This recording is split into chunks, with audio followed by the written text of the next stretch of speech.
मोअज़्ज़िज़ हाज़रीन इकराम, बुज़ुर्गाने कौम और मिल्लत, मेरी इज़्ज़तदार माँ और बहनों, गयूर नौजवान साथियों, पसे पर्दा बैठकर सुनने वाली मेरी माँ और बहनों, मेरे तमाम मजलिसी रुफ़क़ा, शहनशीन पर तशरीफ़ फरमा महाराष्ट्र के मजलिस इत्तेहादुल मुस्लिमीन के सदर वो साबिक़ा रुकने पार्लिमान मोहतरम जनाब सैयद इम्तियाज़ जलील साहब,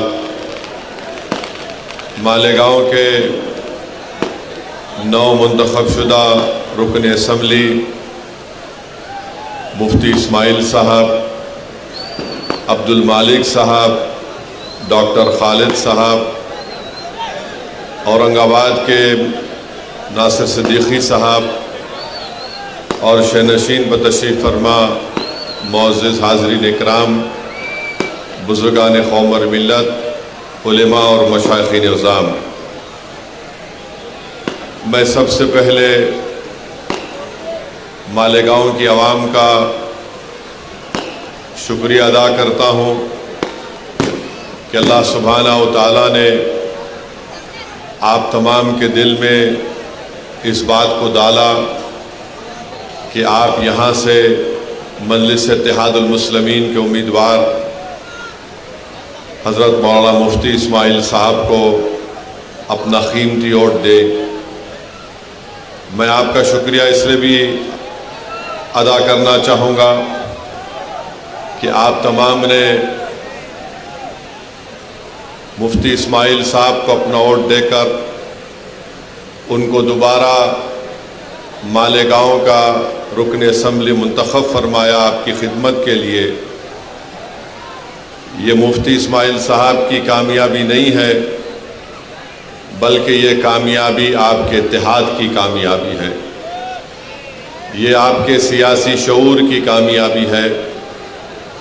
आपने मालेगांव की आवाम ने इनफरादियत को मुस्तरद किया और आपने इज्तिमाइयत को कामयाब किया।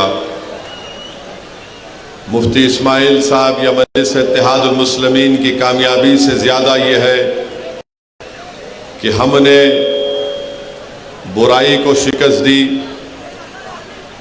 और हमने नेकी को मजबूत किया। आपने मजलिस इत्तेहादुल मुस्लिमीन के उम्मीदवार को कामयाब करके पैगाम दिया कि आप मालेगांव में किसी भी किस्म की गुंडागर्दी को बर्दाश्त नहीं करते हैं, आप यहाँ पर अमन चाहते हैं। आपने अपने एक एक वोट को पतंग के निशान पर बटन दबाकर ये बता दिया कि हम बटन तो दबा रहे हैं पतंग के निशान पर, मगर हम नहीं चाहते कि जो बटन और पाउडर का कारोबार करने वाले लोग हैं, जो हमारे बच्चों की ज़िंदगियों को बर्बाद कर रहे हैं, हम उन लोगों को वोट नहीं देंगे। आपने बटन दबाया तो बटन बेचने वालों की अब नींद हराम हो चुकी है। मैं आप तमाम का वो पटाखे रोक दो भाई, वो पटाखे रुकवा दीजिए ज़रा।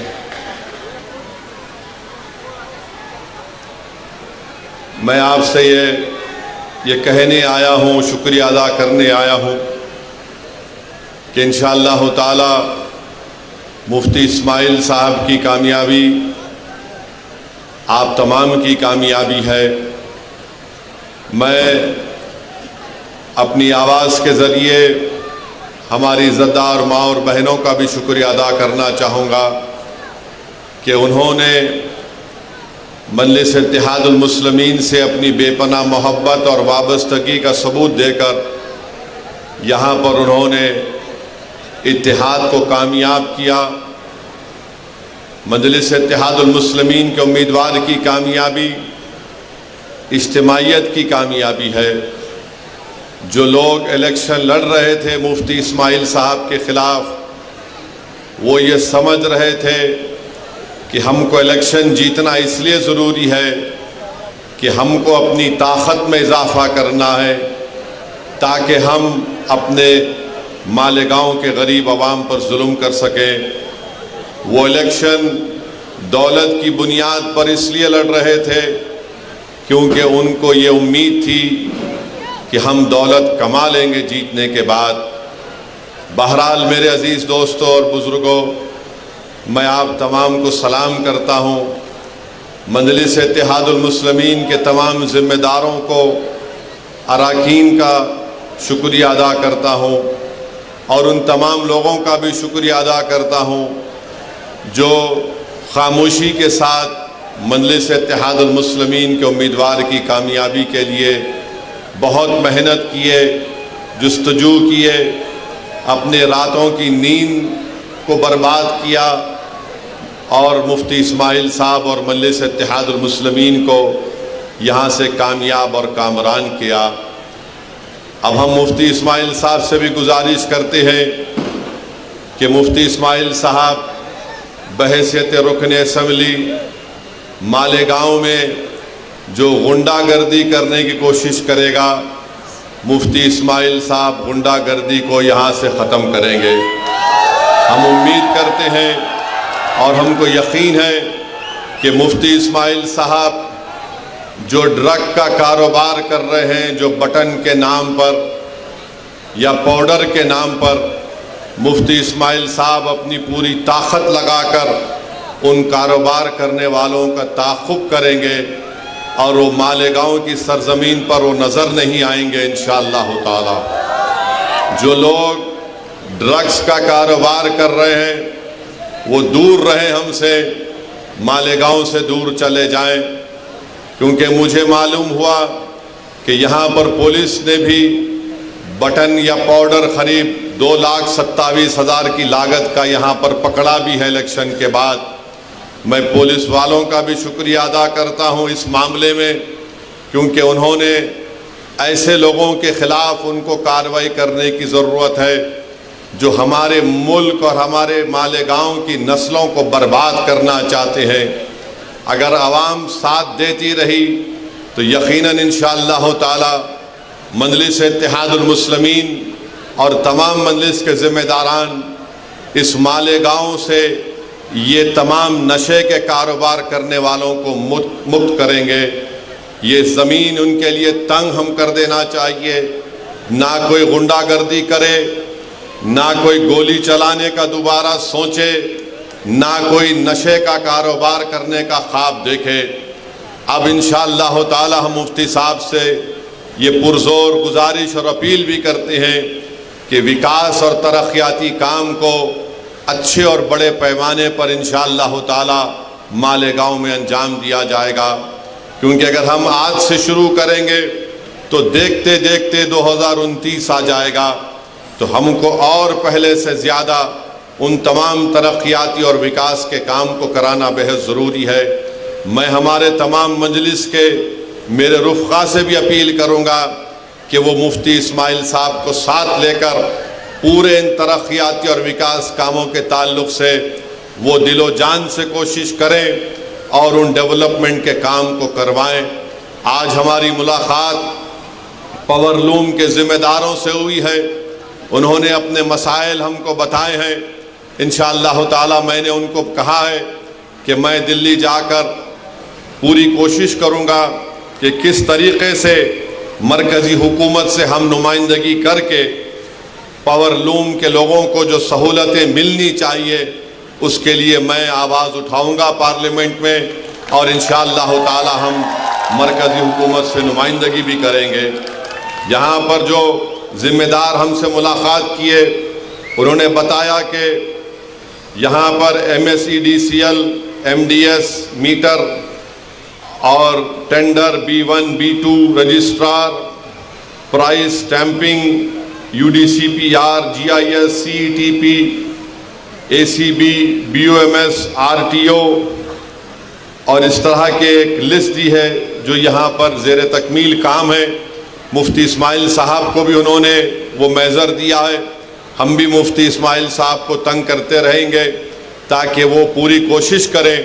महाराष्ट्र में एक नई हुकूमत बनने जा रही है। हम महाराष्ट्र की नई हुकूमत से भी, उनसे भी हम लोग मुतालबा करेंगे, नुमाइंदगी करेंगे कि मालेगांव में भी पूरे तरक्याती काम को अंजाम दिया जाए। मालेगांव में भी जो महाराष्ट्र के दूसरे इलाक़ों में अगर डेवलपमेंट और तरक्याती काम होती हैं तो मालेगांव में भी उसका हिस्सा होना चाहिए। मुझे यकीन है कि मुफ्ती इस्माइल साहब एक तजुर्बेकार रुकन असम्बली हैं, वो ज़रूर आपके मालेगांव के इंसाफ के लिए, मालेगांव की तरक्की के लिए पहले से ज़्यादा आपकी बार ऐवान असम्बली में जाकर यहाँ की आवाम की आवाज़ को और यहाँ की आवाम की ज़रूरियात की तकमील के लिए इंशाअल्लाह पूरी कोशिश करेंगे। जो लोग हमको वोट नहीं दिए, मैं उनका भी शुक्रिया अदा करना चाहता हूँ। और हमारे लिए ये बहुत बड़ा एक मौका है कि जो हमको वोट नहीं दिए, हम अपने अच्छे काम के ज़रिए उनको दिल को जीते, ताकि वो आइंदा 5 साल के बाद बड़ी तादाद में आकर मजलिस इत्तेहादुल मुस्लिमीन के हक़ में अपना वोट दे। जमहूरियत है, आप किसको वोट देना चाहते हैं, नहीं देना चाहते हैं, आपका इख्तियार है। मगर जो प्रोपेगेंडा यहाँ पर किया गया था, जो अज़बियत के मज़ाहरे यहाँ पर किए जा रहे थे, जो यहाँ पर एक नंगा नाच हो रहा था तशद्दुद का, गुंडागर्दी का, ड्रग्स के कारोबार का, मैं आपको सलाम करता हूँ लाखों बार कि आपने उन तमाम ताकतों को मुस्तरद किया। और हमारी कोशिश ये होगी कि हम आपके भरोसे पर उतरें। इंशाअल्लाह ताला हम पूरी कोशिश करते रहेंगे कि आपकी जो तकलीफ़ है, आपके जो मसाइल हैं, आपके रुकन असम्बली मुफ्ती इस्माइल साहब और मजलिस के ज़िम्मेदारान ये पूरी कोशिश करके आपके मसाइल को हल करवाएंगे।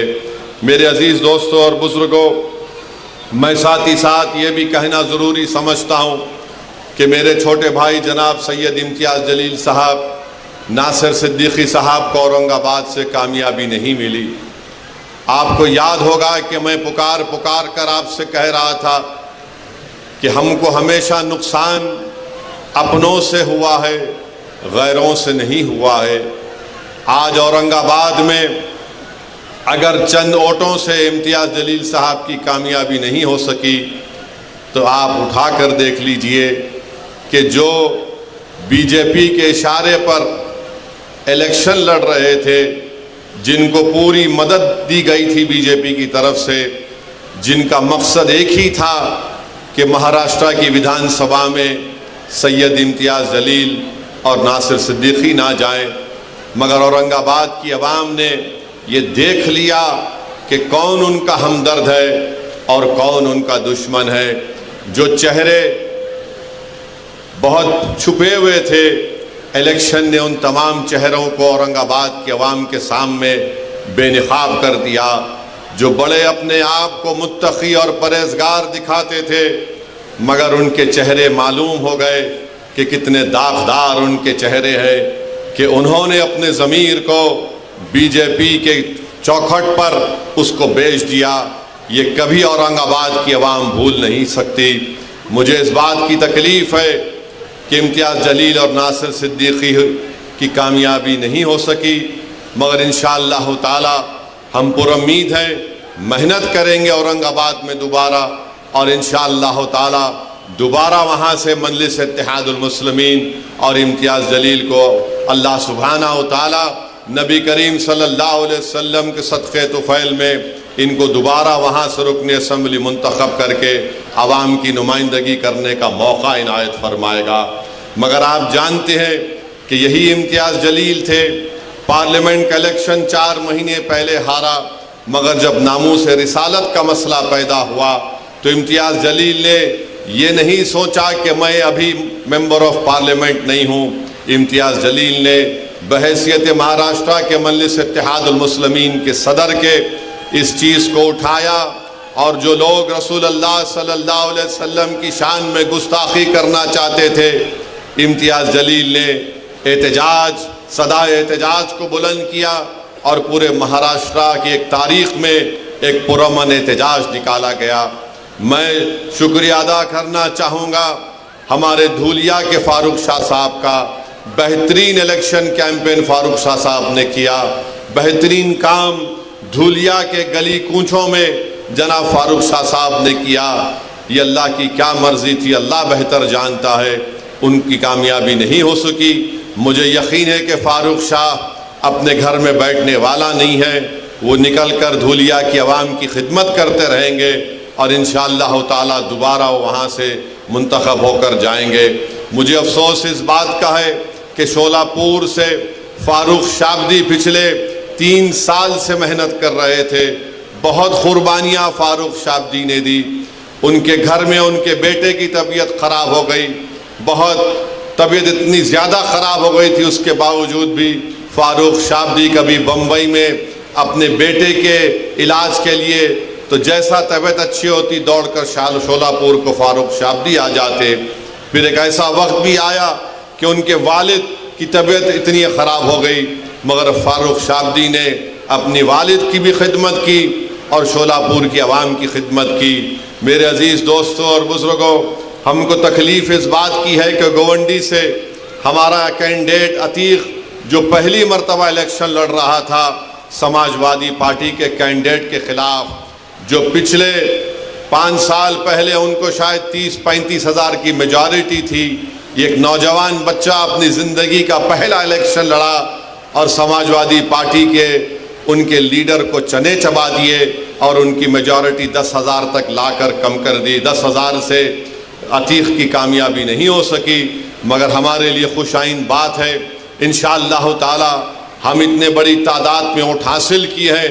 इससे एक पैगाम ये मिलता है कि महाराष्ट्र में मुसलमानों ने तय कर लिया है कि मजलिस इत्तेहादुल मुस्लिमीन ही हमारी सियासी आवाज़ बन सकती है। मैं शुक्रिया अदा करता हूँ और इंशाअल्लाह ताला जो महाराष्ट्र के मुसलमान अपनी एक सियासी क़ियादत के लिए बेचैन है और प्यासा है, मजलिस इत्तेहादुल मुस्लिमीन इंशाअल्लाह ताला ज़रूर उनके ख्वाबों को पूरा करेगी। आपकी क़ियादत है और मजबूत होगी इंशाअल्लाह ताला। मैंने पहले भी किया और आज भी कह रहा हूँ, महाराष्ट्र की सियासत में अगर कोई मुसलमानों का लीडर और कायद है तो उसका नाम सैयद इम्तियाज़ जलील और मुफ्ती इस्माइल है और इससे कोई इनकार नहीं कर सकता। हाँ, तुम इलेक्शन जीत के आए हो, मगर क़यादत का तुम दावा नहीं कर सकते।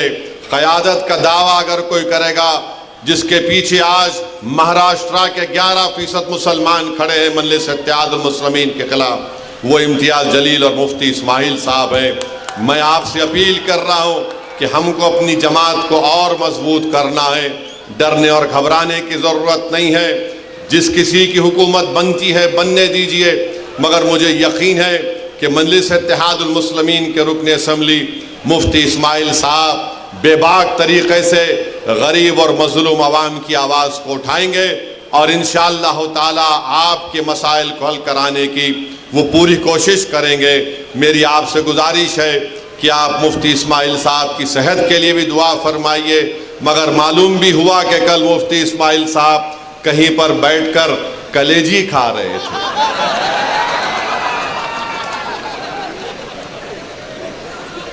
अब ये कलेजी खा रहे थे तो किसी के गुर्दे में दर्द हो गया। यानी किसी का दिल रखने के लिए मुफ्ती साहब बोले ला दे दे, थोड़ा चख लिए, नहीं कलेजी खाए, अब कैसा तबीयत अच्छी हो गई।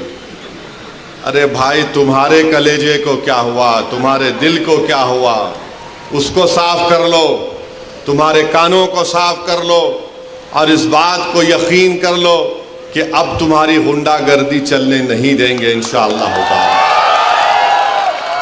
हमारी कोशिश ये होगी कि मालेगांव में और इत्तेहाद मजबूत हो।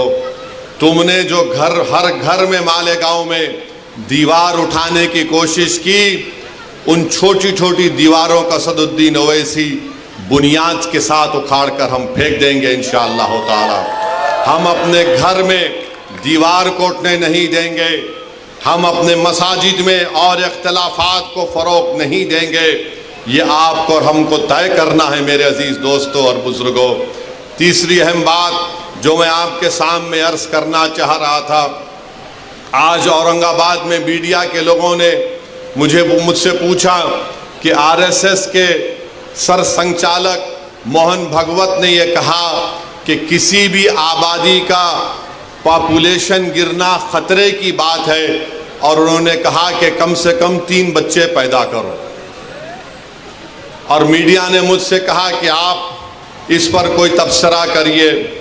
तो मेरे अजीज दोस्तों और बुजुर्गों, हमारे मीडिया के लोग भी हैं, और माशाल्लाह से पुलिस आज फिर नोटिस दी मेरे को। तो खैर, कानून के दायरे में रहकर हम हमेशा बात करते आए और इंशाअल्लाह बात करते रहेंगे। मोहन भागवत ने कहा कि 3 बच्चे पैदा करो। मोहन भागवत साहब, आप लोग कब शादी कर रहे, पहले ये बता दो। अब 3 बच्चे पैदा करो बोल रहे।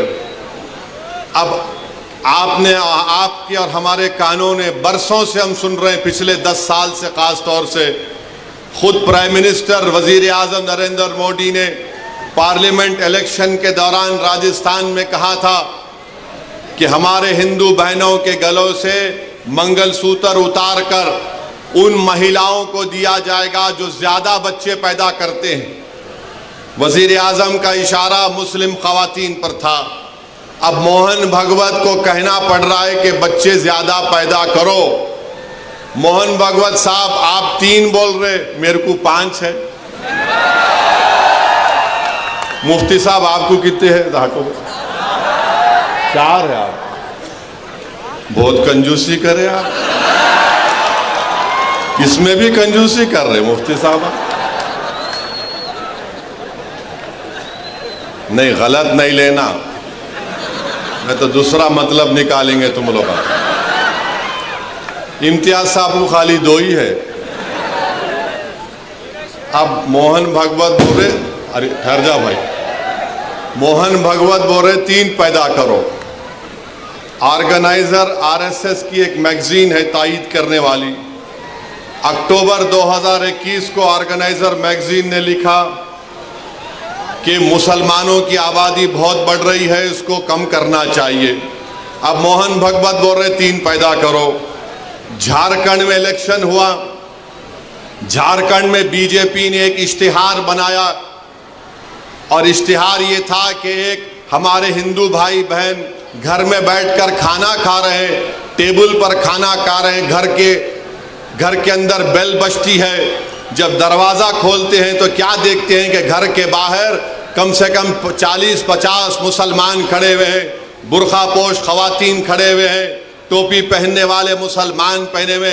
अचानक हिंदू बहन के घर में आ गए और घुस के खाना वाना बैठकर घर में बैठ गए। इलेक्शन कमीशन को वो एडवर्टाइजमेंट को बैन करना पड़ा। अब मोहन भागवत बोल रहे 3 बच्चे पैदा करो। भाई, वो पटाखे बंद कर दीजिए, तकरीर हो रही है, पटाखे मत फोड़िए वरना मैं बैठ जाता हूं फिर। मोहन भागवत जो बोल रहे हैं, मैं आपको बता रहा हूं कि कितने मर्तबा हमने सुना कि मुसलमान आबादी बहुत बढ़ा रहे हैं। हकीकत यह है कि 2060 में, अभी हम 2024 में हैं, 36 साल के बाद हमारे हिंदू भाई बहनों की आबादी स्टेबलाइज हो जाएगी 74.7% पर, और उसके 40 साल बाद 2100 ईस्वी में मुसलमानों की आबादी स्टेबलाइज हो जाएगी 18.8%। यानी मुसलमान की आबादी कभी भी इस मुल्क में हमारे हिंदू भाई बहनों की आबादी से ज्यादा नहीं होगी। मगर ये झूठ आरएसएस पिछले 70 साल से फैला रही है। बीजेपी ये झूठ को फैला रही है कि मुसलमान इतनी आबादी बढ़ रही है, इतने बच्चे पैदा कर रहे हैं कि एक दिन इस देश में उनकी आबादी बढ़ जाएगी। ये इनका पहला झूठ। उनका दूसरा झूठ आपको बता रहा हूं, फर्टिलिटी रेट 92-93 में मुसलमानों का 4.41 था, 2019 और 21 में ये नेशनल फैमिली हेल्थ सर्वे मुसलमानों का फर्टिलिटी रेट 2.36 है, माने 92-93 में 4.41 से 2.36 पे आ गया। हमारे हिंदू भाई बहनों का फर्टिलिटी रेट 92-93 में 3.30 था, अब 1.94 है। मगर सबसे ज्यादा गिरावट आई है फर्टिलिटी रेट में मुसलमानों के। और फिर ये लोग बोलते कि हम लोग कॉन्ट्रासेप्टिव इस्तेमाल नहीं करते, माने कॉन्ट्रासेप्टिव को उर्दू में क्या बोलेंगे, हमल रोकना। हाँ, हमल रोकना। आपको जानकर ताज्जुब होगा कि सबसे ज्यादा कॉन्ट्रासेप्टिव मर्दों में यूज करने वाले मुसलमान मर्द हैं। अब आप बताओ, आपका कारोबार चल रहा है मगर आप गाली हमको दे रहे हैं। तो मेरे अजीज दोस्तों और बुजुर्गों, ये बीजेपी और आरएसएस की तरफ से झूठ, और फिर आप मुस्लिम खवातीन भी कॉन्ट्रासेप्टिव इस्तेमाल करती है, डेटा है। हिंदू खवातीन 67.9 तो मुस्लिम खवातीन 60.2 इस्तेमाल करती है। मगर आज मोहन भगवत को मानना पड़ा। मैं ये बात हमेशा कह रहा हूं कि इस मुल्क में 25-30 साल के बाद एक बहुत बड़ी आबादी ज़ईफ लोगों की रहेगी, बहुत बड़ी आबादी ज़ईफ लोगों की रहेगी। उनके लिए क्या कर रहे हैं बताओ? जब इतनी बड़ी आबादी, मुल्क की आज 140 करोड़ की आबादी में अगर 30 साल के बाद करीब 35-40 करोड़ के करीब बुजुर्ग लोग रहेंगे तो उनके लिए तैयारी आज से करना पड़ेगा। मगर नहीं, उसकी तैयारी नहीं कर रहे। अब आरएसएस को बोलना पड़ रहा है कि बच्चे पैदा करो, ज्यादा पैदा करो, क्योंकि जापान, वहां की आबादी बूढ़ी हो चुकी है। यूरोप के कई ममालिक हैं, उनकी आबादी बूढ़ी हो चुकी है। आज भारत में, जिसको अंग्रेजी में डेमोग्राफिक डिविडेंड बोलते, कि सबसे ज्यादा नौजवान अगर आबादी पूरे दुनिया में है तो भारत में है।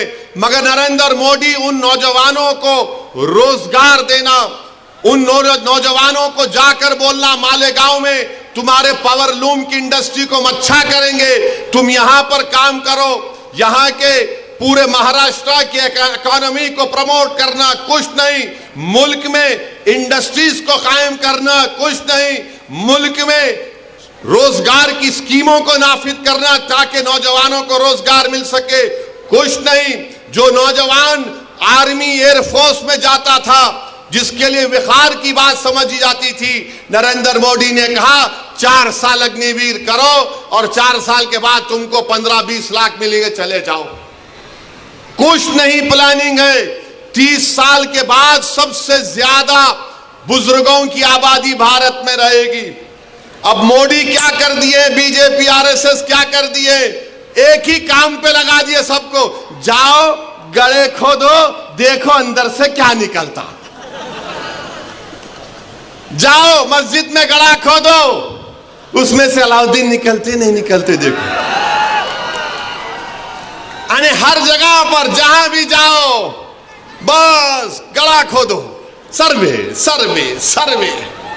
नहीं, यहां पर कुछ था। कब था रे भाई? नहीं, 500 साल पहले था। अम्मा,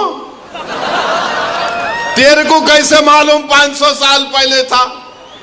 नहीं था, हम सुने। अरे हम भी सुने नहीं था, क्या करेंगे तुम?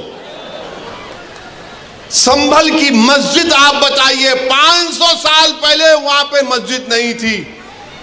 अरे मेरे भाई, 500 साल पहले अगर तुम जाओगे तो मैं तुमको 2000 साल पहले लेके जाऊंगा। जैन और बौद्ध मजहब के लोग भी खड़े होकर बोलेंगे यहां पर भी हमारी मजहब इबादत गाहें थे। हम भारत को विकसित भारत बनाना चाहते हैं, नहीं बनाना चाहते, मगर भारत को 500 साल पीछे लेके जाना चाहते। अरे वो मुल्क, वही मुल्क ताकतवर बनेगा जो आगे देखेगा। मगर नहीं, नरेंद्र मोदी 1526 पे नजर है। अरे मोदी नजर रखो, विकसित भारत का तो तुम नाम लेकर झूठ बोलते हो। अरे तुम नजर रखो कि 70 साल के बाद इस देश में क्या होगा, इस देश में गरीबी कितनी बढ़ जाएगी, मगर उसके बारे में फिक्र नहीं। संभल की मस्जिद का मसला खड़ा कर दिए। और क्या मसला है संभल की मस्जिद का?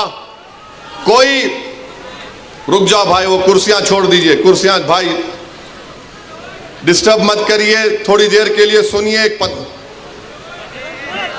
रुक जाइए भाई, जो कौन है, थोड़ी देर के लिए रुक जाइए।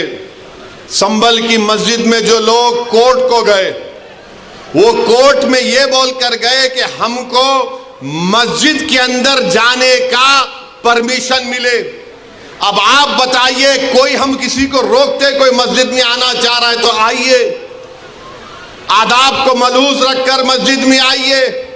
मगर प्रेयर ये है, मुतालिबा कोर्ट से कि अंदर आने का मौका मिले।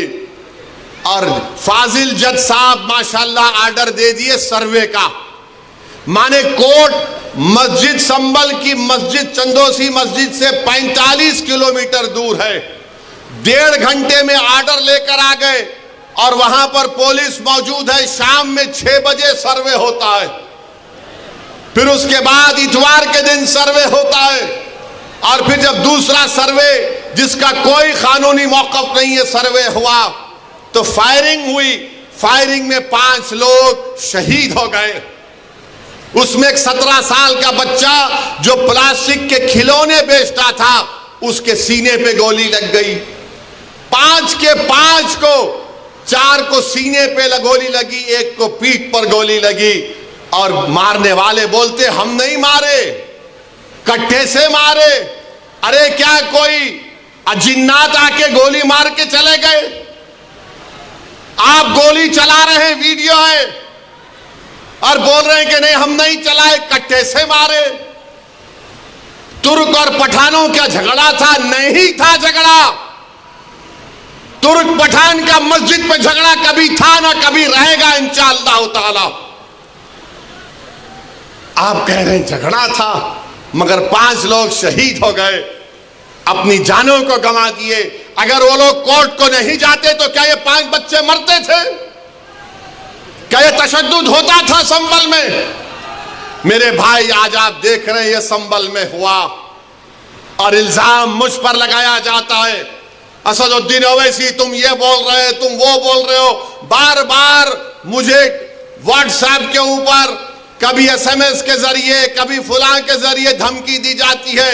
अरे जालिमों, याद रखो, मैं मस्जिद बचाने के लिए, खानखाहों को बचाने के लिए, दरगाहों को बचाने के लिए, वक्फ की जायदाद को बचाने के लिए, जमहूरियत को बचाने के लिए, कानून की बालादस्ती के लिए, इंसाफ के लिए मैं एक बार नहीं 1000 मर्तबा मरने को तैयार हूं। तुम क्या करोगे बताओ? तुम समझ रहे कि हम खामोश बैठ जाएंगे? ऐसे 12 दरगाह और मसाजिद पर केस डाल दिया गया है कि यह मस्जिद नहीं थी, फुला था, ये था। सलीम चिश्ती रहमतुल्लाह अलैह की दरगाह पर केस डाल दिया गया। सुल्तान हिंद ख्वाजा अजमेरी के आस्थाने पर केस डाल दिया गया। और क्या बोलते हैं, केस डालने वाला कौन है मालूम आपको? ये मेरे घर के पास दिल्ली में आकर मेरे घर के ऊपर जो नेम प्लेट है उसको तोड़ा, पत्थर फेंके घर में मेरे, और उसके बाद मेरे नेम प्लेट पर कालिक डालकर धमकी दिया कि ओवैसी तेरे को देख लेंगे। अरे कमीने, कभी बोल कर आना, मर्द का बच्चा है तो मैं ठहरता हूं सामने। बस आते कैमरा लेके फाइबे फेंक के भाग। अरे बोल क्या, आ रहा हूं कल तेरे पास तो मैं भी ठहरता हूं, देखेंगे 6 फुट 2 इंच क्या करता है। वो आदमी अब कोर्ट को गया, सुप्रीम कोर्ट के वकील को थप्पड़ मारा। 2016 में दिल्ली की पुलिस ने उसको तड़ीपार का नोटिस दिया। वो कोर्ट में केस डाल रहा है कि ख्वाजा अजमेरी का आस्थाना नहीं है, वहां पर कोई और जगह थी। हवाला क्या दे रहा है? 1901 की किताब, 1901 की किताब का भरोसा करेंगे? या फिर 13वीं सदी की किताब खजाइने फुतूहा, जिसको अमीर खुसरो रहमतुल्लाह अलैह ने लिखा? किसकी किताब पे यकीन करेंगे? 1901 में कोई दीवाना लिख रहा, नहीं रिवायत ये बताती है। अबे रिवायत बहुत बातें बताती है, यकीन कर लेंगे क्या? पार्लियामेंट ने कानून बनाया कि 15 अगस्त 47 को जो मस्जिद, मंदिर, गिरजाघर, गुरुद्वारा रहेगा वो सील है, बंद है, उस पर कोई छेड़खानी नहीं होगी, उसका कन्वर्जन नहीं होगा, उसका कैरेक्टर नहीं बदला जाएगा। मगर ये क्या हो रहा है? क्या हो रहा है हमारे मुल्क में? 800 साल की दरगाह ख्वाजा गरीब नवाज सुल्तान हिंद की। और सुनो इख्तिदार की कुर्सियों पर बैठने वालों, दिल्ली के इख्तिदार पर बैठने वाले, सुनो, ख्वाजा हिंदुस्तान का सुल्तान है, उसके बाद कोई सुल्तान को नहीं मानते हम। ख्वाजा के आस्थाने पर चले गए, गरीब नवाज के आस्थाने पर चले गए। अरे कौन सी किताब तुम्हारी? नहीं वो फुरा दीवार को ऐसा खिकोरे तो उसको ऐसा रंग निकाले तो छतरी निकलती। अबे तेरे घर में मैं अगर 1000 फीट खोदा तो उसमें भी खाने जहां खां की मलबा निकलता, क्या करेंगे? दे देता मेरे को, क्या करेंगे? नहीं, वो था। याद रखो, ये मुल्क कमजोर हो जाएगा। 5 बच्चों की जानें चले गई, वो मरे नहीं, वो शहीद हैं। तुमने उनको गोली मारकर उनका कत्ल किया है, तुम कातिल हो। तुमने गरीब माँ बाप को अपनी औलाद से महरूम कर दिया है। अरे ये मीडिया को लीक करते नहीं, वो पत्थर फेंक रहे, वो फुला कर रहे। अरे मस्जिद है, अल्लाह का घर है, तुमको क्या राइट देता है किसी भी इबादत जहां पर अगर तुम जाओगे तो लोग क्या खामोश बैठ जाएंगे? 800 साल की दरगाह, वहां बोल रहे नहीं ये नहीं था, वो नहीं था। हम भारत के प्रधानमंत्री से पूछना चाह रहे नरेंद्र मोदी, क्या आप ये तमाम इन लोगों को रोकेंगे या फिर ये देश इसी तरह चलता रहेगा कि हर मस्जिद पे सवाल कर दो, हर दरगाह पे सवाल उठा दो? मेरे भाई 12 मुकदमे आयद हो चुके हैं ज्ञानवापी पर, मथुरा की शाही ईदगाह पर। वहां पर तो 1965 में मुसलमानों ने हिंदू भाई बहनों से मिलकर बैठकर तस्वीया कर लिया। 8 एकड़ जमीन मुसलमानों ने वक्फ की दी कि लो ये किस्मत-ए-दस्तान है, आपके लिए मोतबर जगह है, आप बनाओ यहां पर। 65 में सुन्नी वक्फ बोर्ड की इजाजत से एग्रीमेंट हो गया हिंदू मुसलमान में। 2023 में कोई आके बोला वो कौन हिंदू होते, वो पूरी जगह हमारी है। टीले वाली मस्जिद लखनऊ की, ऐसे 12-13 मुकामात हैं। सुप्रीम कोर्ट ने राम मंदिर के फैसले में कहा कि 91 का एक्ट भारत के संविधान का एक अटूट हिस्सा है। और फिर उसके बाद डीवाईसी चंद्रचूड़ सीजीआई थे, वो खामोश हो गए। ओरल ऑब्जर्वेशन किया कि नहीं, सर्वे को असर्टेन करने में क्या बुरी बात है? अरे बुरी बात यह है कि सर्वे कोई एकेडमिक एक्सरसाइज नहीं है। सर्वे क्यों किया जा रहा है? ज्ञानवापी मस्जिद में वजू खाने को सील हो गया। ज्ञानवापी मस्जिद के जुनूबी तरफ हमारे पास नहीं है, वक्फ की जायदाद नहीं है, वो क्या क्या करेंगे आप? और जब बाबरी मस्जिद का फैसला आया था, मैं पुकार कर कह रहा था ये गलत फैसला है, इसके बाद बहुत सी चीजें खुलेंगे। तो मेरे खिलाफ ये वही लोग हैं जो आज इस असेंबली के इलेक्शन में इनको और दो उनको और दो ऐलान किए थे। वो लोग मुझे फोन करके बोले आप ऐसा क्यों बोल रहे हैं, आप एम्यूनेशन दे रहे हैं बीजेपी को। मैंने कहा हजरत दामन बरकाता हूं, जजमेंट आप पढ़ो, ये जजमेंट तमाम चीजों को खोल देगा। मुझसे कहा कि आप खामोश हो जाओ, ऐसी तुम मत बोलो। मैंने कहा मौत मेरे को खामोश कर सकती, जब तक अल्लाह जिंदा रखेगा मैं सच्चाई को बयान करूंगा और बयान करता रहूंगा। आज बोलो खामोश हो जाओ। मैं जब कह रहा था तो कोई बोल रहे हैं मत बोलो, इनको क्या है, ये भड़काऊ भाषण दे देते, इनको क्या है, इनको टीवी पे जाके बोलने का शौक है। आज क्या हुआ महाराष्ट्र के चुनाव में? क्या बीजेपी ने क्या कहा जा जाकर? आज हमारे पास करण जैसे, क्या नाम है, यूसुफ पुंजानी आकर तकरीर करके गए, मैं इलेक्शन जीतने का हार गया। उन्होंने कहा कि बीजेपी ने पूरे महाराष्ट्र में प्रचार कर दिया कि फतवा जीतेगा या भगवा जीतेगा। बताओ ये कौन है लोग?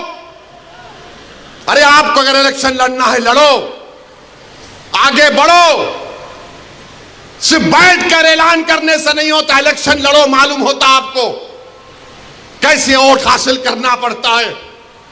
एक आलिम दीन मुफ्ती इस्माइल आपके सामने जो इलेक्शन लड़ रहा भी है, मिंबर रसूल पर आपको अच्छाई को बयान भी करता है और चुनाव भी लड़ता है, मगर यह क्या बात है कि इलेक्शन आएगा इनको वोट दो, उनको वोट दो। अरे आप लड़ो, आप नहीं लड़ सकते तो अपने दामाद को लाओ, चलो लड़ो ना, क्यों नहीं रोकना? नहीं, हम इनको बोलेंगे, उनको बोलेंगे। क्या हुआ? आपने बीजेपी को हैंडल दे दिया। यूसुफ पुंजानी कह रहा है कि बीजेपी गली गली जाकर ऐलान कर दी कि फतवा जीतेगा या भगवा जीतेगा। अरे जब सियासत नहीं आता करना तो मत करो, दुआ करो या हिकमत अमली से इख्तियार करो। नहीं, हमको सब चीज होना। देख लिए क्या हुआ? अब किधर है आप, किधर है नहीं मालूम। कहां है वो लोग जो औरंगाबाद में बोले थे इम्तियाज जलील कोर्ट मत, उस समाजवादी पेंडेंट कोर्ट तो बोले थे अरे चेहरा दिखाओ औरंगाबाद के अवाम के सामने तुम। अरे लिफाफों पे जिंदगी गुजारने वालों, शर्म से डूब मरो तुम। मेरे घर को आए थे, मेरे घर को आए थे हैदराबाद को, बगैर बोले मेरे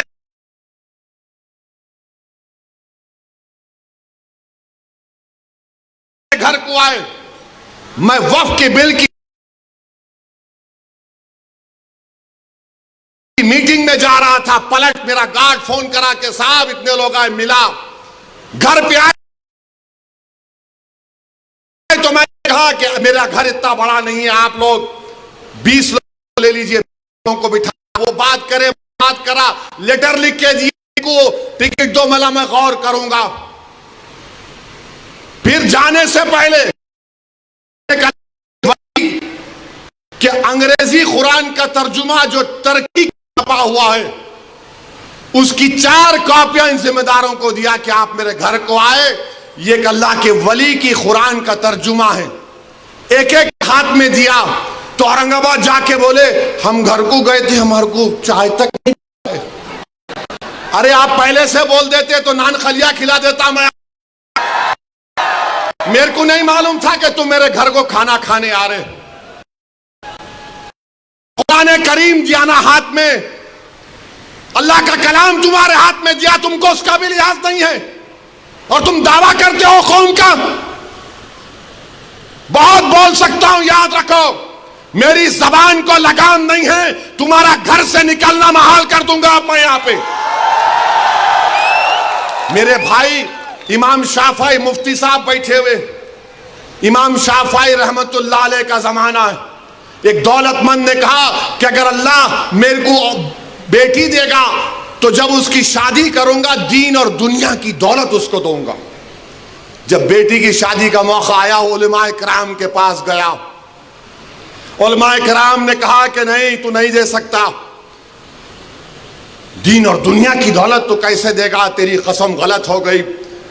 इमाम शाफई के पास गए, इमाम शाफई बोले बहुत आसान है। इमाम शाफई रहमतुल्लाह अलैह ने कहा तेरी बेटी की शादी कब है? उसने कहा फलां दिन है। बोले मैं आ रहा हूं, चला जा।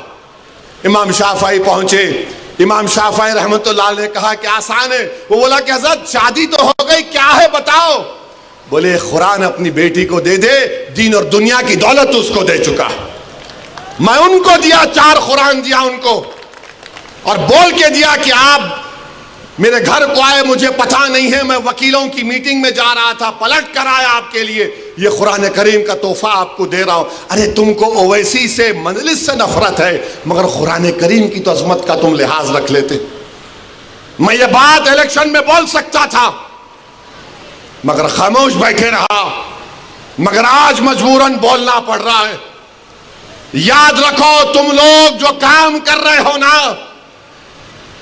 तुम महाराष्ट्र के मुसलमानों को ना सिर्फ कमजोर कर रहे हो बल्कि तुम उनकी आवाज का गला घोट रहे हो। अरे तुम इलेक्शन लड़ो, हम तुम्हारी तायीद करने को तैयार हैं। कब तक तुम ये सियासत करोगे कि उन्हें बोल दिया इन्हें बोल दिया? जिसको तायीद किए औरंगाबाद में वो खाली 5000 वोट लिया, 5000 वोट लिया। नासिर के खिलाफ कितने वोट लिया उन्हें? 10,000 वोट लिया। और नासिर हारे 8,000 वोट से। जो जिसकी तायीद का ऐलान किया वो 5,000, इम्तियाज जलील हारे 1100 वोट से। धूलिया से फारूक शाह के खिलाफ आपने ऐलान किया, वो 10,000 पे निपट गया। फारूक शाह 70,000 वोट लिए, सिर्फ 1700 वोट लिया वो जालिम, सिर्फ 1700 वोट लिया। फारूक शाह 70,000 वोट लिया। अतीक को आपने तायीद नहीं की, किसी और को बोल दिया। अरे क्या कर रहे हो तुम लोग? मत करो। तुम्हारा एहतराम और तुम्हारी अजमत हम करते हैं, मगर आप जो काम कर रहे हैं वो मुसलमानों के हक में नहीं कर रहे हैं। आपने हैंडल दे दिया बीजेपी को, बीजेपी ने पूरा प्रचार कर दिया और क्या नतीजा निकला जा आप देखो। कल ये बीजेपी की सरकार अगर कुछ करेगी तो कौन आके लड़ेगा? आप आएंगे रोड पे? यही इम्तियाज जलील, यही फारूक शाह, यही मुफ्ती इस्माइल, यही नासिर सिद्दीकी, यही फारूक शाब्दी, यही वारिस पठान मैदान में उतर के मुकाबला करेंगे। मेरे भाई, पहचानो इन लोगों को। मैं नहीं बोलना चाह रहा था मगर आज मैं जरूरी है सच्चाई को बयान करने के लिए कह रहा हूं। बहरहाल मेरे अजीज दोस्तों और बुजुर्गों, अपने मस्जिदों को आबाद रखो। जो लोग मस्जिदों को छीनना चाहते हैं उसका जवाब क्या है? अपनी मस्जिदों को भरे हुए करो। तुम्हारी जुमे की नमाज फजर की नमाज में उतनी तादाद होनी चाहिए। तुम्हारी मगरिब की जमात में जितने लोग होते हैं उतना जहर में होना चाहिए। दरगाहों को आबाद रखो, खानखाओं को आबाद रखो। दरगाह और खानखाओं पर अल्लाह के नाम पर दिल पर ज़रब मारते रहो। डरने और घबराने की जरूरत नहीं है। जो ताकतें मस्जिदों को छीनना चाहती हैं, अल्लाह कुरान में फरमा दिया ये सबसे बड़े जालिम हैं, ये सबसे बड़े जालिम हैं। अब ख्वाजा अजमेरी के आस्थाने तक आप पहुंच गए, सलीम चिश्ती के आस्थाने पर पहुंच गए। याद रखो जालिमों, ये वो सूफिया इकराम हैं जो बादशाहों की तरह दौलत नहीं थी। ये वो वली अल्लाह